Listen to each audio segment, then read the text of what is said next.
7, 80년대 한국에는 부유층의 높은 담벼락을 넘나들며 세상을 흔들었던 조세영이라는 사람이 있었습니다. 그는 15살에 도둑질을 시작해 1982년 체포 전 이미 11번이나 감옥을 드나들었습니다. 그러다 그가 훔친 물방울 다이아몬드가 나오면서 꽁꽁 숨겨졌던 비자금의 실체가 세상에 드러났습니다.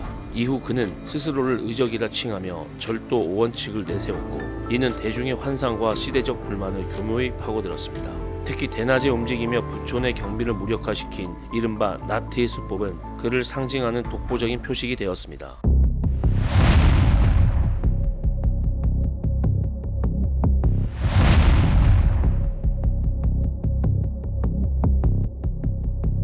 시작은 1944년 전주에서 고아로 태어난 조세영이 생계를 위해 도둑질에 손을 대면서부터였습니다. 수감 생활을 반복하면서 그는 부유층 가옥의 특수한 구조를 연구하는 기회로 삼았고, 재벌들이 모여 사는 부촌 지역을 자신의 주 무대로 선정하기에 이릅니다. 본격적인 작업은 주로 집주인이 자리를 비우는 오전 10시부터 오후 3시 사이로 자신만의 영업시간을 철저히 지켰습니다. 조세영은 175cm의 키에 80cm에 달하는 점프력까지 갖춰 높은 담장 정도는 가볍게 넘나들었고, 경제부총리 자택에 들어갔을 당시에는 안방과 서재를 제 집처럼 드나들며 막대한 현금과 기주품을 털었습니다. 심지어 집안에서 권총 3정과 실탄 200여 발까지 훔쳐내는 담대함도 보였습니다. 그 후 고려병원 이사장의 서재 금고까지 털어버리며 범행을 연이어 성공시켰고, 당대 최고의 큰손 장영자의 집에서 물방울 다이아몬드를 훔친 사건은 세상을 발칵 뒤집어 놓았습니다. 그런데 도난을 당하고도 돈의 출처가 들통날까봐 신고조차 하지 못한 모습은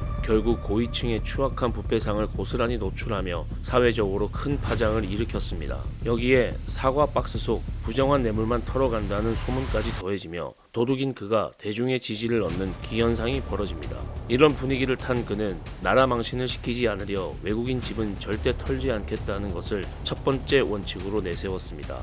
또한 판검사의 집은 경외심을 담아 그냥 나온다는 두 번째 원칙을 주장하며 대중의 빗나간 환상을 더욱 자극했습니다. 세 번째로는 집주인을 다치게 하지 않기 위해 절대로 흉기를 사용하지 않겠다는 점을 강조하기도 했습니다. 나아가 가난한 이들의 돈은 건드리지 않고 오히려 나눠준다는 네 번째 원칙으로 자신의 의적 이미지를 확고히 굳혔습니다. 마지막으로 수익의 일부를 불우한 이웃을 위해 사용한다는 다섯 번째 원칙까지 발표하며 대중을 기만했습니다. 하지만 이 원칙들은 미디어의 관심을 즐기려 급조한 허세 리스트일 뿐 실제로는 첫 번째와 세 번째 원칙을 지키지 않았습니다. 그는 대중의 기대를 충족시키고 자신의 명성을 유지하기 위해 점점 더 위험한 장소만을 골라 노리는 무리수를 두기 시작했고, 결국 붙잡혀 징역 15년을 선고받았습니다. 1998년 출소한 조세영은 보안업체 S1의 자문위원으로 영입되며 자신의 절도 수법을 범죄 예방에 활용하기 시작했고, 이후 목사가 되어 봉사에 매진하는 모습은 그를 괴가천선의 아이콘으로 자리잡게 만드는 듯 했습니다. 하지만 2000년 일본 원정 절도 중 체포되었고, 그를 믿었던 대중에게 씻을 수 없는 큰 충격을 안겼습니다. 귀국 후에도 버릇을 버리지 못한 그는 마포구의 한 주택에 침입해 시계를 훔치다 결국 다시 덜미를 잡히고 말았습니다. 2010년에는 강도단이 훔친 기금속을 처분해주는 장물압의 노릇까지 했습니다. 2013년 75세 조세영은 강남 고급 빌라에 침입했다가 출동한 경찰들에게 만년필을 휘두르며 필사적으로 저항했지만 결국 그 자리에서 체포되었습니다. 2015년에도 한남동 고급 빌라에서 훔친 금품만 5억이 넘었습니다. 그러다 2019년 80의 나이에 다세대 주택 반범창을 뜯고 훔친 게 고작 몇만 원 든 저금통이었다는 건 한때 되돌아 불리던 남자의 비참한 몰락이었습니다.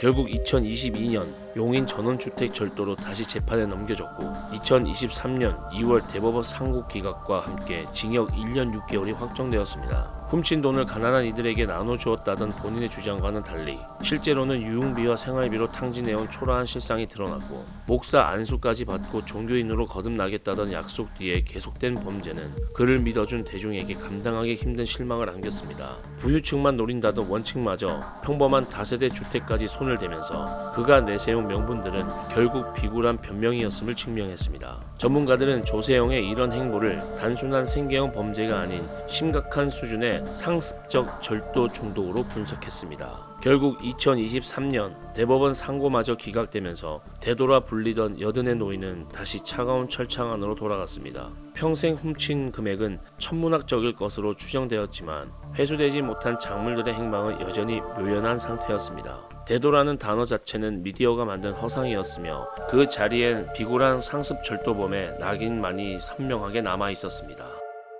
3살 버릇 80까지 간다는 옛말은 조세영의 비극적인 일생을 관통하는 가장 뼈아픈 교훈이 되었습니다. 부유층의 담벼락을 가볍게 넘나들던 대담함은 결국 차가운 철창 안에서 영원히 멈춰 서게 되었습니다. 낭만적인 미화가 사라진 자리에는 한 범죄자의 비겁한 진실과 씻을 수 없는 과오만이 남았습니다. 그가 평생 넘으려 했던 것은 부유층의 담벼락이 아니라 통제하지 못한 자신의 끝없는 욕망이었습니다. 그날의 범죄의 목소리였습니다.